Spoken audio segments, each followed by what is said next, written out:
We're coming to you live from Geneva, Switzerland. Happening now, breaking news. President Biden is on his way back to the United States after his face-off with Russia's Vladimir Putin here in Geneva. The president says he did what he came to do, but how much was actually accomplished? Putin told reporters the talks were efficient and substantive, but the Russian leader chafed when asked some tough questions on critical issues, repeatedly denying, deflecting, and spreading disinformation. Welcome to our viewers in the United States and around the world. I'm Wolf Blitzer. You're in the Situation Room.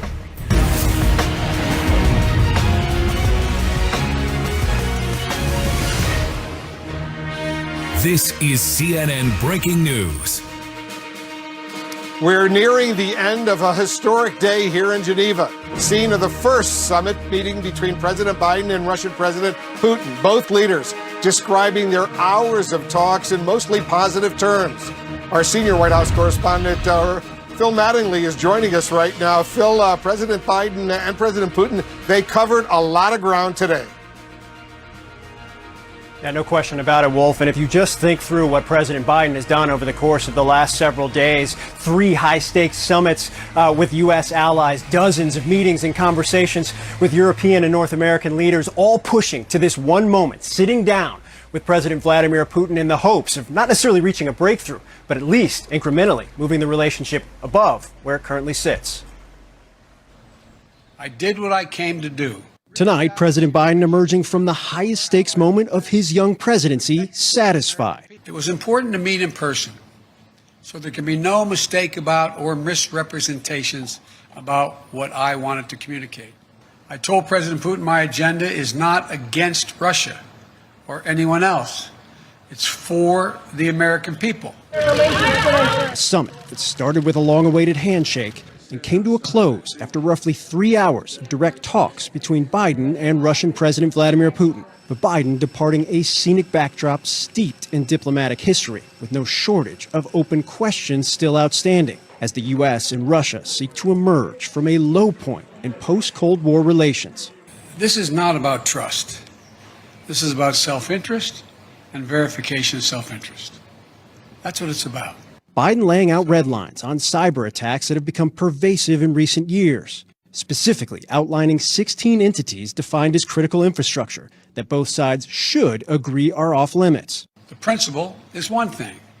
It has to be backed up by practice. But with that caution, also laying out the scale of the potential U.S. response. I pointed out to him we have significant cyber capability. And he knows it. He doesn't know exactly what it is, but it's significant.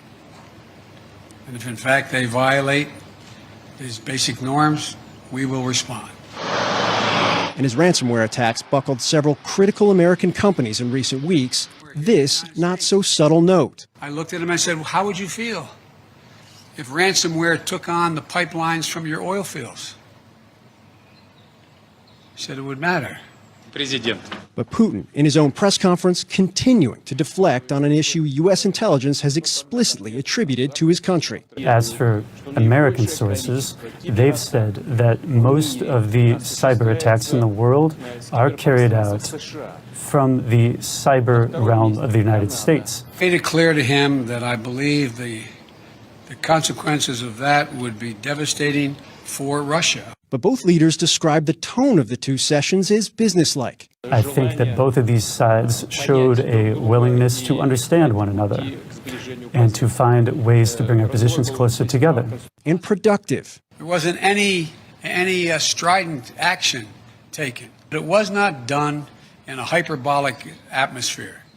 That is too much of what's been going on. A litany of issues addressed, from areas designated for future engagement to matters where the 2 sides have firmly divergent perspectives. Biden's short-term goal, to recalibrate the relationship. We've established a clear basis on how we intend to deal with Russia and the U.S.-Russian relationship. But Biden also leaning on a view that the U.S. sits in a stronger position than his counterpart, and that a unified West can force a changed calculation. Understand, when you run a country that does not abide by international norms, and yet you need those international norms to be somehow managed so that you can participate in the benefits that flow from them, it hurts you. But it's a bet that many of Biden's predecessors have made before. with limited success, underscoring a clear reality that the ultimate outcome of this summit won't likely be known for months. Let's see what happens. You know, as that old expression goes, the proof of the pudding's in the eating. We're going to know shortly. And Wolf, U.S. officials think shortly could be anywhere between 3 and 6 months. Several different dialogues are expected to continue in those months between the two sides. And one notable, if incremental step, both ambassadors back home in their countries, as tensions increased over the course of the last several months, are expected to head back to their countries in the course of the next several weeks. But it's worth noting, Wolf, President Biden making very clear he believes he has done what he came to do, but there are so many outstanding questions in so many areas where the countries with this very, very low level of relationship are still in wildly different places. Wolf. All right, Phil, stand by. I want to get back to you in a few moments, but right now I want to bring in our Moscow correspondent, Matthew Chance. He's here with us in Geneva right now. You had a chance to question Putin at that news conference today. Matthew, he has his own spin on the summit.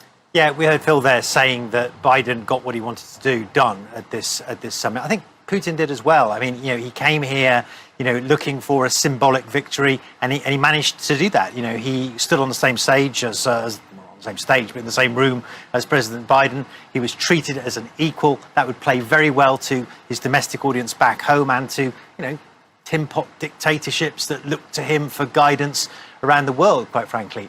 And President Putin, remember, was in no mood to back down. The US and Russian presidents themselves faced off inside. And I hope that our meeting will be productive.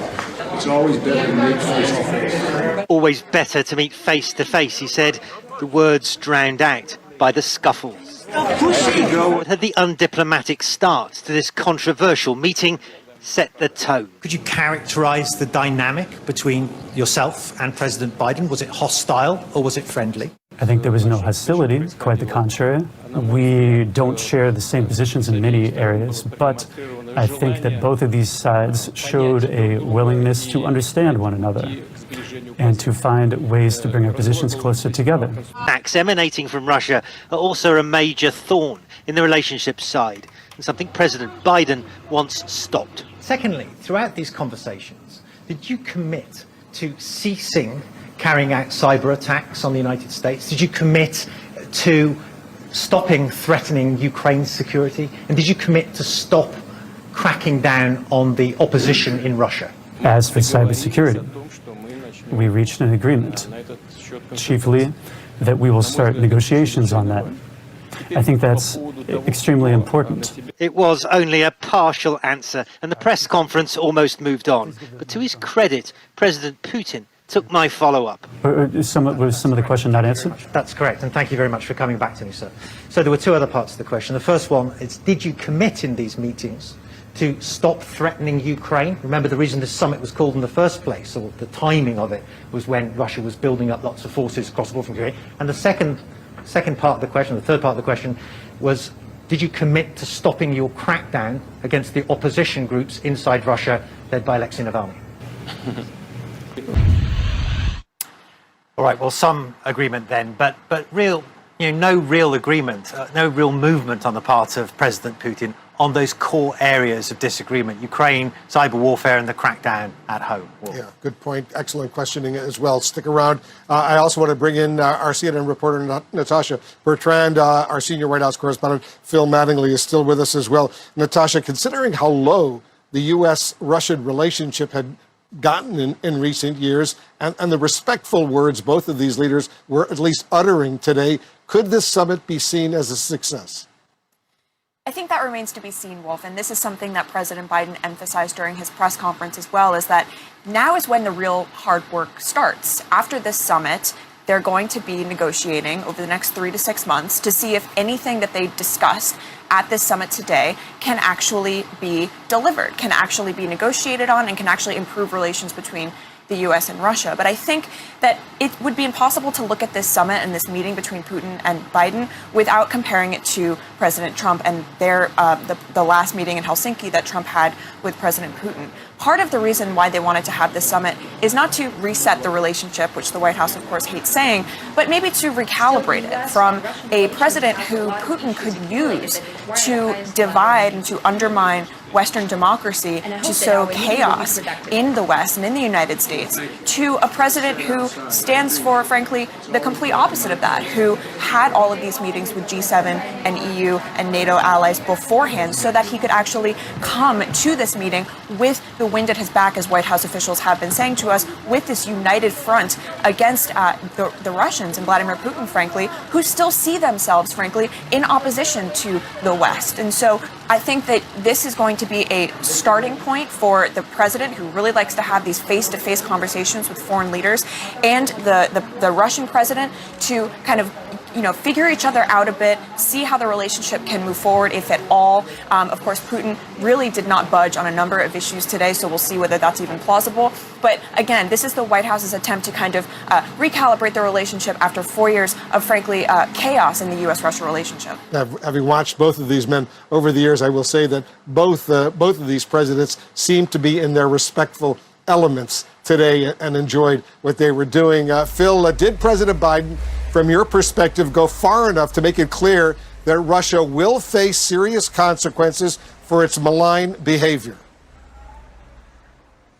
Not to dodge the question, Wolf, but time will tell. I think to some degree, the president didn't go into explicit detail in terms of the red lines and how the warnings for repercussions that he laid out. He made very clear he was going to in this meeting before the meeting itself. But I think one of the most interesting allusions he made to during his press conference was to the U.S. cyber capabilities, and making clear to President Putin, and in his belief, thinking that President Putin understood that the U.S. offensive cyber capabilities put it in an elevated space if they decide to actually deploy them and use them, something they have started to do more and more over the course of the last several years. So I think that was certainly laid down, kind of threw down the gauntlet on that. And I think also the idea that if something happens to Alexei Navalny, there will be devastating repercussions. And I think he doesn't mean just from the U.S. in isolation. I think he means from every leader that he met with over the course of the last couple of weeks at G7 and NATO.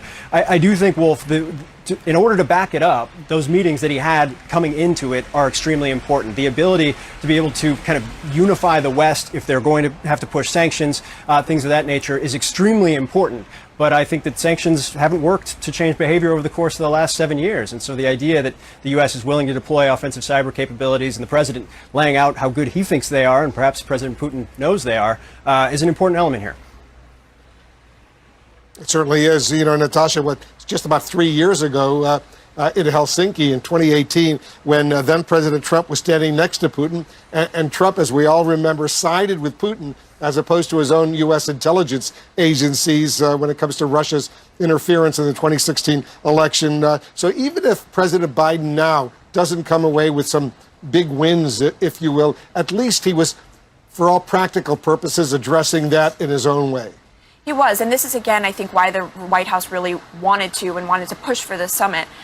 Not only because they want to recalibrate this relationship with the Russians, but also because they kind of want to focus their attention elsewhere. They really want to focus their attention a bit more, if they can, on China, which has been a big priority for the National Security Council, and is, to Biden, one of the biggest, if not the biggest, foreign policy challenge in his mind facing the United States today. And so I think that this contrast that we saw today between President Trump and President Biden is an attempt for the administration to say, look, we are the adults in the room. We are going to try to do diplomacy with Vladimir Putin. We're not going to be soft on him. We are going to speak frankly, and we're going to see if this works. And if it doesn't, then we'll take it from there. It is a damned if you do, damned if you don't kind of situation, is what a former senior official was telling me about this relationship. And I think they want to show that President Biden can strike a balance here.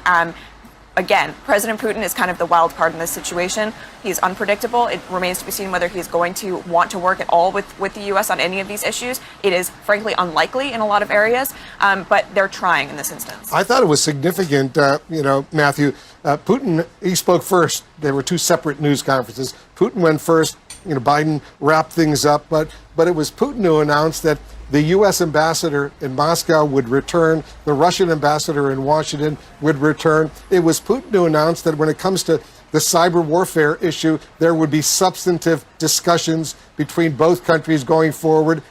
He was making some announcements that I thought were modest, but potentially significant. Yeah, there were the fringe tensions, the surface tensions in this relationship, which, President Putin has been keen to to calm down, because he also wants to sort of, I've used this metaphor before, but to put the brake on the runaway train that's the US-Russian relationship. But there's been so many sanctions piled on the country for so many issues. It's had a real impact on the economy. He's got parliamentary elections coming up in a couple of months from now. He doesn't want that to intensify even further. I mean, the problem is this whole idea of sort of threatening Vladimir Putin with consequences if he acts in a malign way around the world. I've kind of heard it before. It's been tried before, yeah. And sanctions so far under any of the other presidents that have imposed them on the Kremlin have not done anything really to change Kremlin policy, and so it's hard to see it's going to be any different this time. Putin's been in power, for 22 years now? It's a long time. Right. He thinks a long way to go as well. Guys, thank you very, very much. We're going to have much more ahead on what has been going on today here in Geneva. Both President Biden and President Putin say they did make progress on their shared goals at today's summit. Among those goals, reducing the risk of armed conflict and the threat of nuclear war. We're going to get reaction from former National Security Advisor H.R. McMaster when we come back.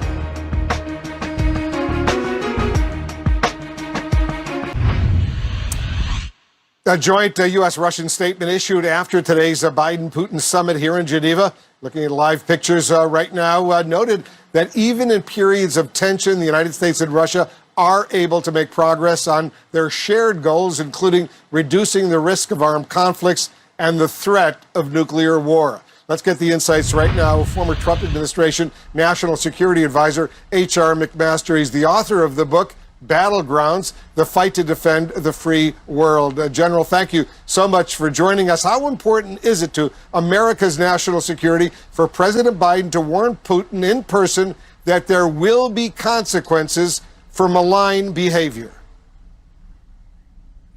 Well, Wolf, it's great to be with you. It's very important. I think what Putin will get away with, he'll do everything he can to continue this sustained campaign against us if he can get away with it, right? And so what Russia's trying to do is divide us, disrupt us, and to deny their aggressive action against us. So I think, I'm sure the conversations began with laying out to Putin that we know what you're doing. We know that you're condoning, the use of these criminal organizations to conduct ransomware attacks against our companies and our critical infrastructure.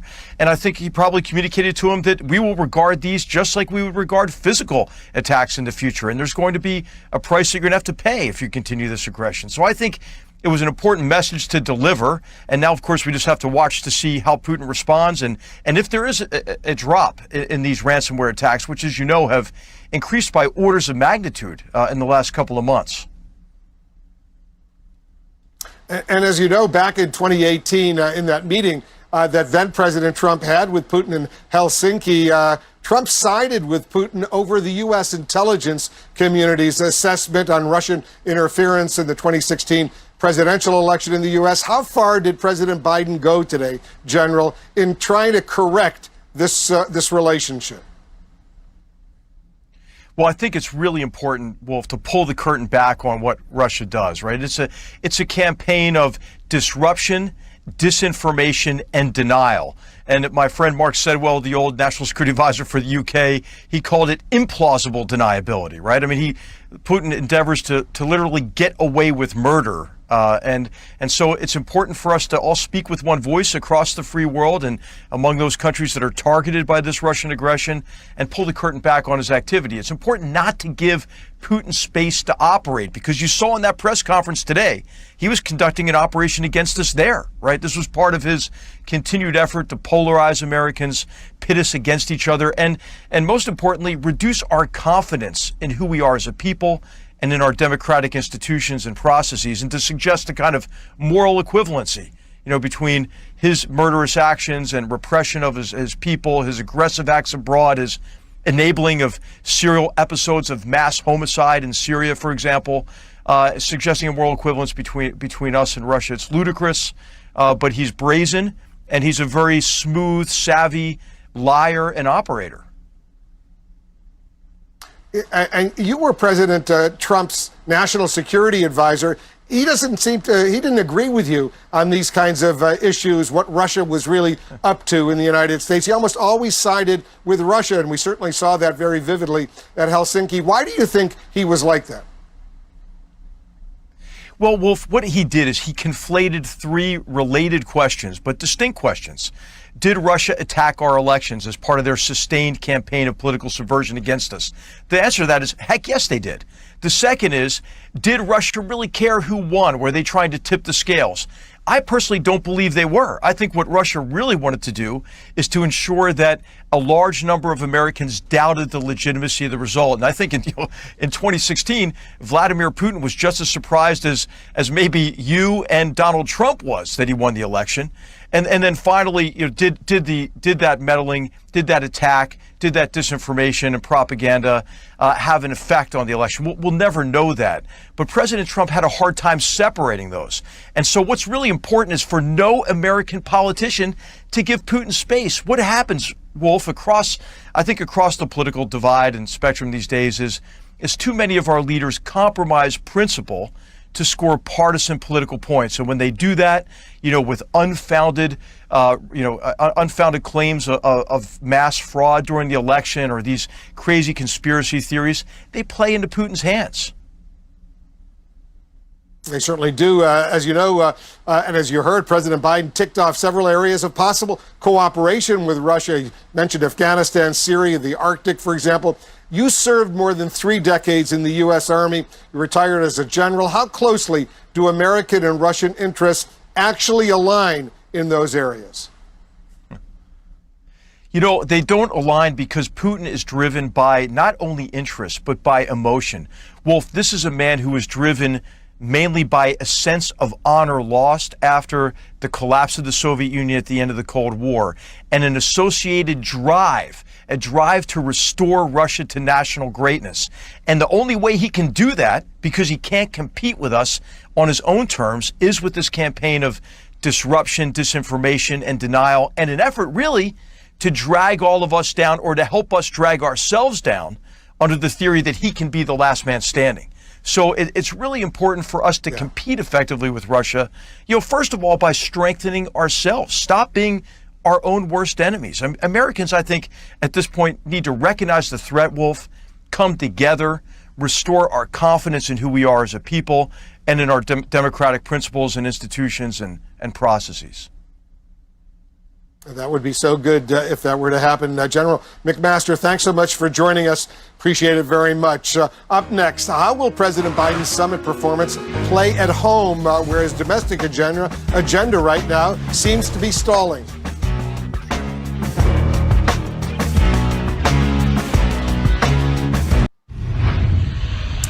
We're live here in Geneva, where President Biden departed just a few hours ago following his historic first summit meeting with the Russian President, Vladimir Putin.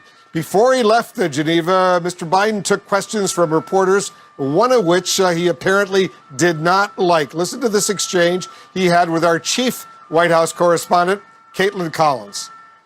Why are you so confident he'll change his behavior, Mr. President? I'm not confident changing behavior. What do you do all the time? So when did I say I was confident? I owe my last question an apology. I shouldn't have been such a wise guy with the last answer I gave. All right, let's discuss that and more with our chief political analyst, Gloria Borger, and our CNN chief national affairs correspondent, Jeff Zeleny. Jeff, what did you make of that moment when the president actually, before boarding Air Force One, went to meet with the Air Force One press pool in the back of the plane on the tarmac and actually apologized to Caitlin? Well, as you know, presidents rarely come back and talk before boarding something, especially after giving a news conference. He really had the final word, but he wasn't happy with his final word. So clearly what happened between leaving the press conference site and the airport, his aides told him he needed to make this right. He came off as very sharp. It was really discordant with his other message. He was in such a good spirits, a mood of confidence, and he really snapped at Caitlin, which of course was a perfectly legitimate question to ask. But this is always revealing. Whenever a president snaps like that, or any public figure, frankly, it's revealing of something. So he may be a little sensitive to the fact that, of course, he's not sure what Vladimir Putin is going to do. And he did say that we'll have to see in the next 3 months, 6 months, 12 months. But that is always a window into what someone is thinking. Yes, he's probably tired after being on the road for more than a week. But that snapping like that, clearly he knew he had to clean it up. And we know by covering him for a long time, he has done that more than once. But the apology is also classic Joe Biden. He knew he had to apologize. He didn't want this to appear like it was a sexist attack or really a disrespectful attack. So I think we're certainly glad he cleaned it up. But Caitlin, of course, was asking a very reasonable question. The question was totally legitimate, sure. And the president did the right thing. He apologized for it and said he was sorry. Gloria, the White House repeatedly lowered expectations ahead of this summit. They clearly didn't want the American public to expect any major breakthroughs or concessions from Putin, for that matter. How do you think the summit played for a domestic U.S. audience? Well, what the White House kept on saying was that they wanted some kind of predictability and some kind of stability to return to the relationship. And I think when you talk to people at the White House, they will say that that is what they delivered. And what they also delivered was a president who wanted to meet with Putin face to face and tell him face to face what the consequences of his malign activities would be. And that is exactly what he did. He said, you have to expect us to mention human rights. We cannot have conversations unless we talk about human rights. If you engage in malign cyber activity, we retaliate. Biden said that he told Putin that. It was very clear from listening to Putin that the conversation was frank and direct, and that Biden did not want to be seen as naive or taking in everything that Putin said at face value. They understand each other. They dealt with each other that way. He's got a huge domestic agenda he's going to be working on as soon as he gets back to Washington in a few hours. You think this trip is going to help him, the outcome of this trip? Certainly gives him some confidence, I think. I mean, this is his preferred venue, being on the foreign stage, talking to world leaders at NATO, really other places. It's much easier than dealing with Republicans in Congress, and he has seen that during the first several months of his term. But look, I'm not sure that this helps him that much with his infrastructure plan or the immigration issue or police reform, because the reality is things are pretty dug in Washington, and he's not been given much of a chance by the opposition party. That's just how things are now. But I think in just the sense of the fact that this meeting was really deemed successful over here, it's pretty hard to criticize him for this for now.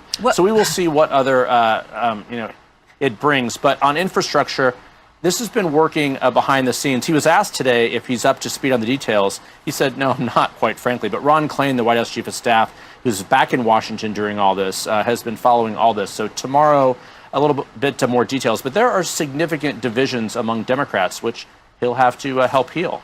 You guys are in Geneva. Gloria, you wanted to make a point. Yeah, well, you guys are in Geneva, so you might not know this, but some Republicans are already coming out and criticizing the Biden-Putin summit, saying that Biden was too weak on Putin. And I think, that's kind of rich coming after the last 4 years. And President Trump's relationship with Putin, whom he could never seem to criticize, but they are doing that. And I think you can expect that on everything else, they will remain just as critical. Yeah, I think you're right. All right, Gloria, thank you. Jeff Zeleny, thanks to you as well. After today's summit here in Geneva, the Russian president compared pro-democracy protests in Russia to the January 6th riot at the U.S. Capitol, a comparison President Biden flatly rejected. We're going to get reaction from Democratic Senator Chris Coons. He's a key member of the Foreign Relations Committee.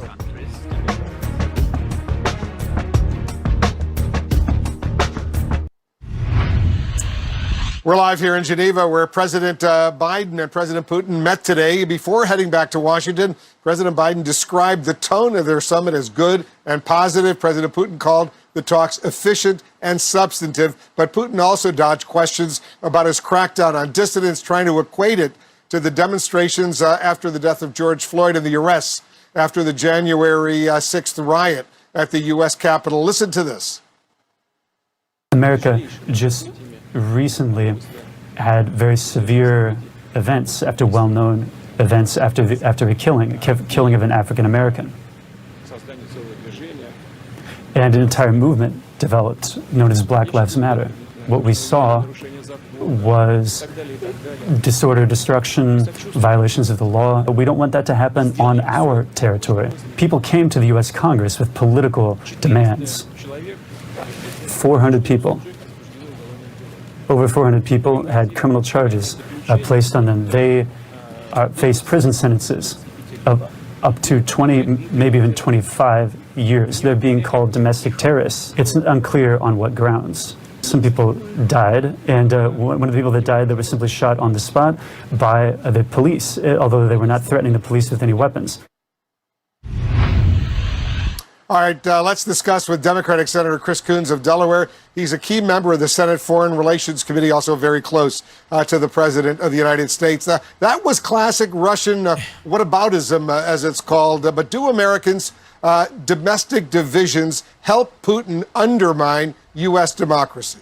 Look, broadly speaking, Wolf, the divisions within our country, the riot at the Capitol on January 6th, has been used by some of our opponents, folks like President Putin, like Xi Jinping of China, to spread doubt about the vibrancy and the viability of American democracy. But there is no equivalency between the ways in which Putin's Russia have been going after peaceful pro-democracy protesters like Alexei Navalny, who he's poisoned and now thrown into jail on trumped-up charges, and the folks who've been charged with assault because of their participation in breaking into the U.S. Capitol and assaulting police officers. There's a real false equivalency going on there between Putin and what's happening in his country and what's happening in ours. Yeah, it was interesting, though, that Putin decided to raise it. The summit yielded few results, but it did give President Biden, Senator, the chance to raise his concerns directly with Putin. Considering the sort of miserable state of the relationship with Russia right now, is that enough? Is that enough, at least for now? Well, the summit has ended with an agreement that our ambassadors will return to each other's countries. And I frankly believe that this shows you the benefits of having a seasoned and experienced president, someone who knew who he was going to meet and did what he needed to do. He went to Geneva to deliver a forceful message in person to President Putin, essentially to say, cut it out, to stop with the cyber attacks like the Summer Winds hack that infiltrated so much of our critical national infrastructure, to stop with the ransomware attacks, and to stop with interfering in our elections. That is the sort of message best delivered in person and forcefully, and President Biden was just the right person to do it, given his decades of experience of dealing with Russians and, before that, Soviet leaders.